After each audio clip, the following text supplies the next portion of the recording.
Assalamualaikum dan salam sejahtera kepada semua. Kami daripada Kumpulan 10 akan membentangkan tentang kelebihan dan kekurangan pendekatan motivasi intrinsik dan ekstrinsik dalam meningkatkan motivasi belajar bagi seseorang pelajar. Kami daripada Kumpulan 10 terdiri daripada 5 orang ahli kumpulan. Saya bernama Afika dan rakan saya yang lain bernama Hanis, Izan, Kasrina dan juga Khairia. Seperti yang anda dapat lihat di skrin ini, berikut adalah senarai topik yang akan kami bentangkan pada hari ini. Ayo kita teruskan dengan bahagian pertama iaitu pengenalan. Sebelum itu, kita semua perlu memahami maksud motivasi. Motivasi bermaksud di mana satu keadaan dalaman yang akan membangkitkan, mengarah dan juga mengekalkan tingkah laku seseorang untuk tujuan mereka sendiri. Ataupun maksud yang senang difahami oleh semua adalah motivasi adalah satu dorongan yang positif yang akan memberikan inspirasi kepada seseorang untuk bertindak, mencapai satu tujuan ataupun melakukan sesuatu aktiviti. Yang semua kita tahu, motivasi pula terbagi kepada dua jenis utama iaitu motivasi intrinsik dan juga ekstrinsik. Motivasi intrinsik ialah melibatkan dorongan dari dalaman seseorang seperti kepuasan peribadi ataupun minat terhadap sesuatu aktiviti. Sementara itu, motivasi ekstrinsik pula berkait rapat dengan faktor luaran. Contohnya, seseorang itu akan bertindak melakukan sesuatu jika dia mendapat ganjaran. Motivasi boleh dikendalikan melalui teori motivasi yang akan dijelaskan dengan lebih mendalam pada slide seterusnya. Seterusnya, kita beralih pula kepada teori motivasi. Teori motivasi adalah satu rangkaian konsep yang dirancang untuk menjelaskan mengapa dan kenapa seseorang itu bertindak ataupun melakukan aktiviti sebegitu. Teori motivasi juga dapat membantu kita untuk merincikan lagi dengan menggambarkan proses-proses psikologi yang terlibat dalam dorongan individu untuk mencapai satu tujuan. Teori motivasi terbahagi kepada 4 jenis. Yang pertama adalah teori tingkah laku.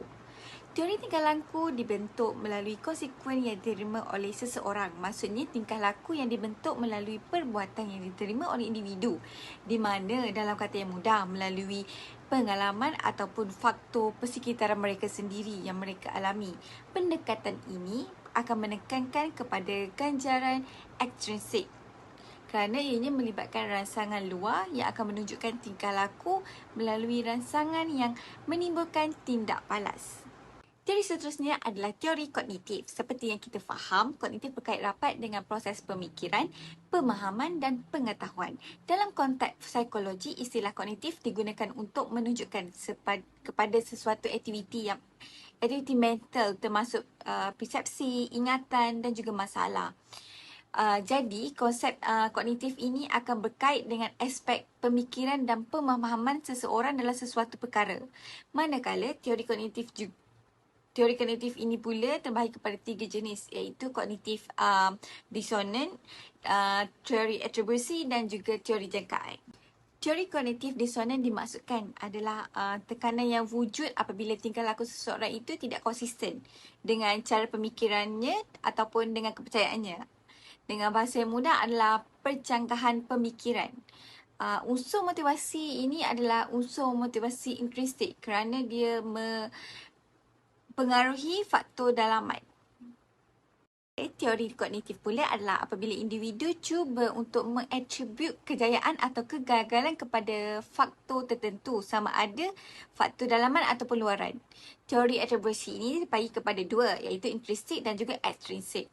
Motivasi intrinsik terjadi apabila individu mengaitkan penyebab perilaku yang berlaku menyebabkan daripada dalaman dia seperti kemampuan dan kepribadian. Manakala teori atribusi pula dalam ekstrinsik adalah mengaitkan dengan penyebab luaran, perilaku dengan faktor-faktor eksternal seperti faktor situasi dan keadaan semasa. Teori atribusi ini dapat memberikan panduan kepada orang mempersepsikan dan memberi makna terhadap keberhasilan ataupun kegagalan yang dialaminya. Dalam hal ini, motivasi teori atribut dapat mempengaruhi motivasi mereka untuk mencuba ataupun menghindari sesuatu tindakan pada masa hadapan. Iaitu, teori jangkaan pula merujuk kepada komitmen yang diberikan untuk mencapai pencapaian yang baik. Teori jangkaan ini diperkenalkan oleh Victor Bloom yang memberi tumpuan kepada 3 matlamat utama iaitu usaha, prestasi dan juga ganjaran. Teori jangkaan ini tergolong daripada motivasi intrinsik. Sebagai contoh, jika seorang pelajar itu mempunyai matlamat untuk mendapat A dalam mata pelajaran matematik, kerana apabila mendapat A, parents dorang akan reward dorang. So, dia akan menggunakan faktor ganjaran itu untuk berjaya. So, itu adalah satu contoh di mana berunsurkan motivasi intrinsik untuk mendapatkan ganjaran bila dia dapat prestasi yang bagus dalam subjek matematik. Macam tu. Teori motivasi seterusnya adalah teori pembelajaran sosial yang diperkenalkan oleh Albert Bandura yang akan menekankan pembelajaran peniruan iaitu modeling. Teori ini melibatkan unsur motivasi ekstrinsik yang bermaksud seseorang dapat belajar melalui pengamatan orang lain ataupun meniru perilaku orang lain. Dalam hal ini dapat dikatakan bahawa seseorang individu akan cenderung termotivasi dalam belajarnya apabila terdapat suatu interaksi di dalamnya untuk memotivasikan mereka mendapatkan benda yang sama. Contohnya seperti pelajar dalam kelas lah. Contohnya kalau kawan dia dapat A dalam matematik dan dia tengok cara kawan dia belajar. Selalu buat latihan, selalu hadir di kelas tuition. So, dia akan akan meniru kawan dia menggunakan kaedah yang sama untuk mendapatkan A. Itu adalah salah satu contoh motivasi pembelajaran sosial yang meniru kaedah pembelajaran rakan dia. Teori motivasi yang terakhir adalah teori humanistik yang mendekatkan kepada pilihan individu itu sendiri. Teori motivasi humanistik ini diperkenalkan oleh Abraham Maslow yang mana dipercaya bahawa sememangnya setiap manusia ini mempunyai dorongan dalaman untuk memenuhi keperluan diri sendiri. So, teori humanistik ini adalah motivasi intrinsik yang mana datang dari dalaman seseorang untuk memfokus kepada proses pembelajaran sendiri kerana seseorang itu akan mementingkan pemahaman, pengetahuan dan memotivasikan diri dia untuk mencapai keseimbangan ataupun kesempurnaan hidup pada masa hadapan. Terima kasih saya ucapkan kepada sahabat saya, Nur Afikah.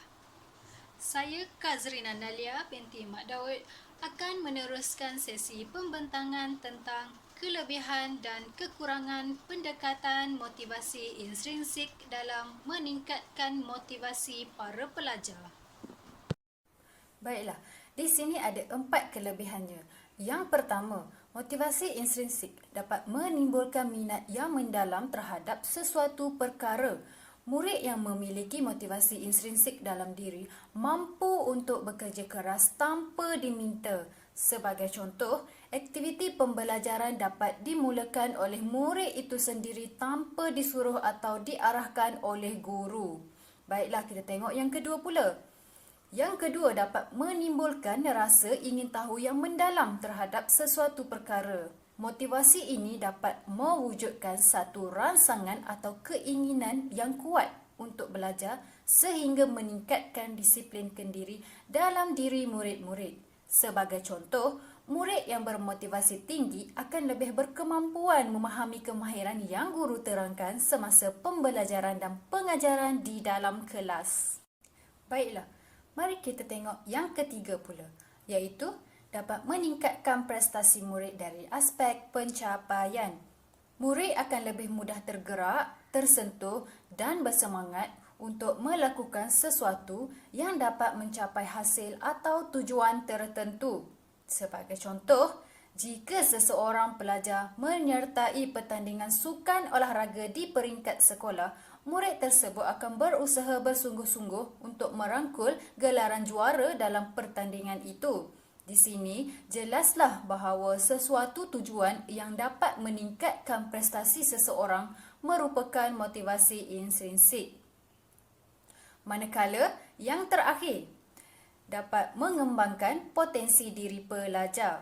Potensi diri seseorang akan dapat berkembang menjadi maju sekiranya mempunyai motivasi intrinsik di dalam diri mereka.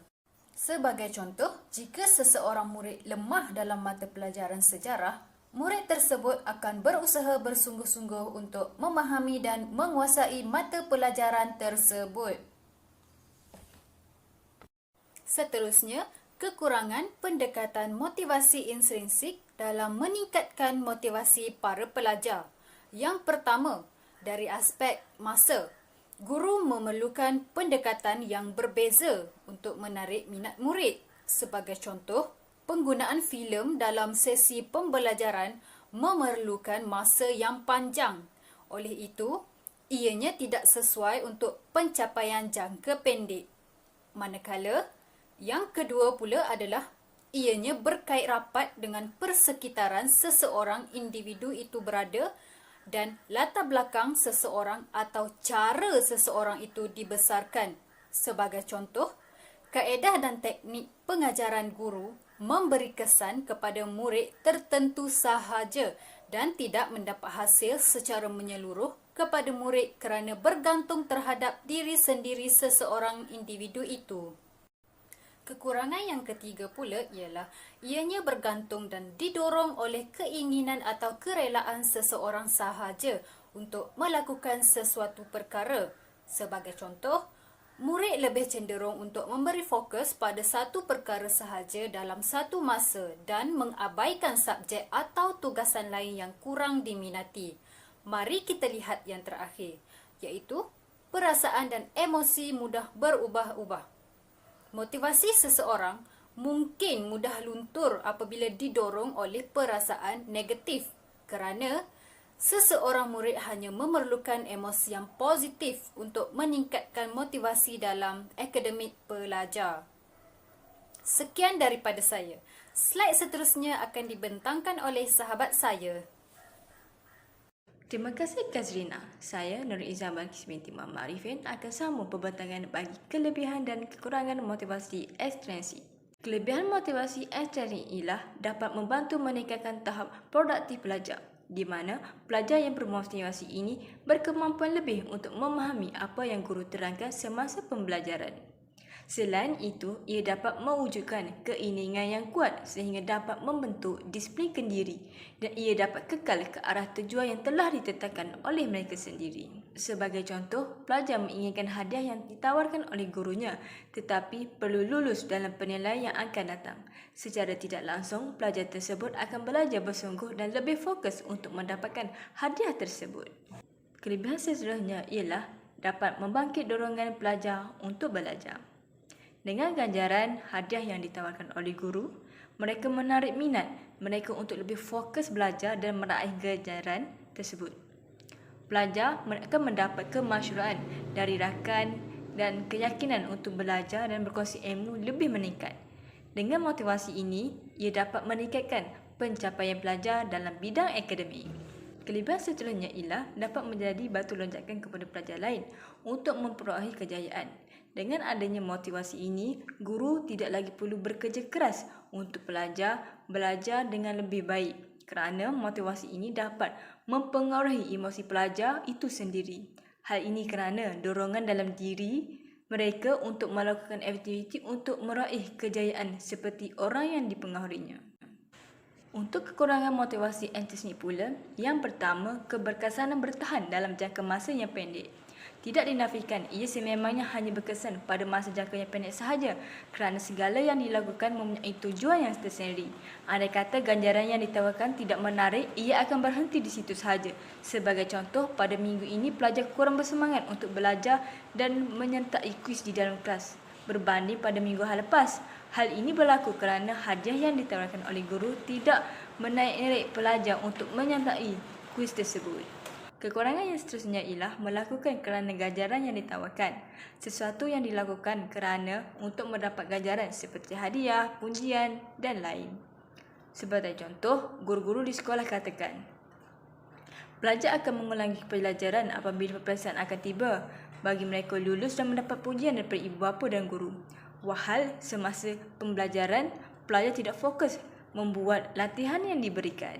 Akhir sekali, kekurangan motivasi ekstrinsik ialah ia lebih berfokus kepada perlakuan luaran dan tidak mampu mempengaruhi minat dan nilai dalaman pelajar. Hal ini kerana segala aktiviti yang dilakukan hanya bersebab dan tidak mempengaruhi minat dan nilai dalam mempelajari itu sendiri. Secara tidak langsung, pelajar gagal untuk mengetahui kebolehan diri dan turut gagal untuk berdikari di kaki sendiri.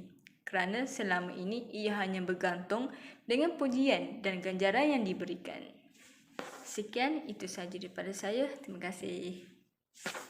Seterusnya, saya akan menyambung perbentangan berkaitan dengan implikasi daripada motivasi intrinsik dan motivasi ekstrinsik.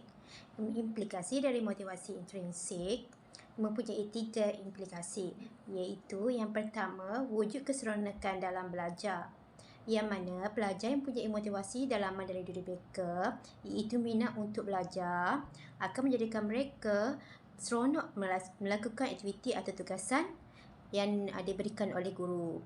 Yang kedua, motivasi dalaman dari diri pelajar yang mana menganggap pelajaran adalah penting dalam kehidupan mereka serta mereka menganggap perlakuan mereka adalah satu perlakuan yang baik. Implikasi motivasi intrinsik yang ketiga, pelajar akan melakukan aktiviti secara sukarela dalam pembelajaran. Seperti contoh, guru memberi soalan pada papan putih. Secara sukarela, pelajar datang ke hadapan untuk menjawab soalan yang diberikan oleh guru tersebut. Manakala implikasi daripada motivasi ekstrinsik pula, ia dapat mengubah tingkah laku yang positif.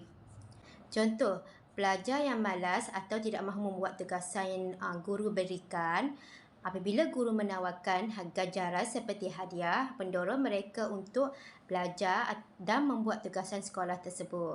Sekarang saya beralih kepada aplikasi yang meningkatkan motivasi intrinsik dan motivasi ekstrinsik. Okey, aplikasi yang meningkatkan motivasi intrinsik yang pertama, memberi peluang kebebasan. Contohnya, pelajar yang diberi peluang kebebasan untuk menentukan cara mereka yang inginkan dalam melaksanakan tugasan atau latihan dalam PDP. Seperti contoh, guru memberi tugasan kepada pelajar yang mana pelajar boleh memilih untuk membuat tugasan latihan secara individu ataupun secara berkumpulan. Oleh itu, pelajar bebas memilih cara mana mereka yang mahu untuk melakukan tugasan tersebut. Yang kedua, cara pengajaran dalam PDP. Penggunaan cara pengajaran dalam PDP yang menarik sebagai medium pembelajaran oleh guru akan meningkatkan motivasi pelajar untuk mengetahui lebih lanjut tentang topik pembelajaran. Secara tak langsung, mereka memberi perhatian dalam pembelajaran. Yang ketiga, melakukan teknik permainan atau simulasi yang berorientasikan mata pelajaran. Teknik pembelajaran yang tepat perlu digunakan dalam menghadapi pelbagai tahap kecerdasan pelajar. Misalnya, teknik simulasi dalam konsep matematik untuk pelajar mengenal nombor. Tujuan teknik simulasi ini digunakan agar pelajar lebih faham apa yang guru ajarkan. Aplikasi daripada motivasi intrinsik pula ialah yang pertama, memberi ganjaran. Aplikasi menggunakan pemberian ganjaran seperti hadiah, wang, markah dan perhargaan akan meningkatkan motivasi dalam diri pelajar, yang mana pelajar akan belajar untuk mencapai matlamat mereka untuk mendapatkan ganjaran. Yang kedua, kaedah denda. Aplikasi kaedah denda akan menjadi satu alat motivasi yang mana sebagai hukuman yang mendidik atau bertujuan untuk memperbaiki sikap dan perbuatan pelajar yang dianggap salah. Okey, saya serahkan kepada rakan saya untuk perbentangan seterusnya. Saya akan teruskan dengan kaitan penyertaan kanak-kanak di sekolah dengan motivasi intrinsik dan ekstrinsik. Bagi motivasi intrinsik, terdapat 3 perkaitan. Yang pertama, perkaitan peribadi. Kanak-kanak mempunyai rasa ingin tahu dari dalaman yang tinggi. Ia merupakan satu dorongan terhadap mental untuk mengetahui atau memahami. Manakala minat pula merujuk kepada kecenderungan minat seseorang terhadap sesuatu aktiviti tersebut. Hal ini dapat mengembangkan bakat dan potensi diri mereka ke arah yang lebih tinggi. Yang kedua, sifat pemilikan dan tanggungjawab. Ciri-ciri ini boleh menggalakkan kanak-kanak mengambil bahagian dalam membuat keputusan dan membantu menyumbang kepada tumbesaran ke arah yang positif. Guru harus menyediakan pilihan yang bermanfaat kepada murid. Contohnya, apabila murid mempunyai peluang untuk melibatkan diri dalam membuat sesuatu pilihan, murid akan belajar untuk mengambil tanggungjawab yang lebih besar untuk pembelajaran mereka sendiri. Yang ketiga, ganjaran intrinsik. Kanak-kanak mempunyai kepuasan dari penyumbangan dalam tugasan, mempelajari benda baru dan pencapaian tahap baru. Penglibatan ini dapat membuahkan rasa gembira dan yakin dalam diri kanak-kanak untuk meneruskan aktiviti dengan ganjaran intrinsik di samping menaikkan tahap produktiviti kanak-kanak. Saya teruskan dengan berkaitan kanak-kanak dengan motivasi ekstrinsik. Yang pertama, persaingan dan kerjasama. Segelintir kanak-kanak didorong oleh persaingan dan penyertaan dalam aktiviti yang diadakan di dalam dan di luar kelas. Persaingan yang sihat boleh digunakan bagi mencapai matlamat bagi menjadi pelajar yang cemerlang berbanding pelajar lain.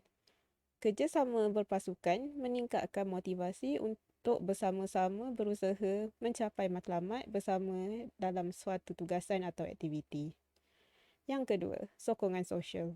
Sokongan dari pihak luar seperti ibu bapa, guru dan rakan boleh meningkatkan kemampuan diri kerana kepercayaan orang lain terhadap mereka.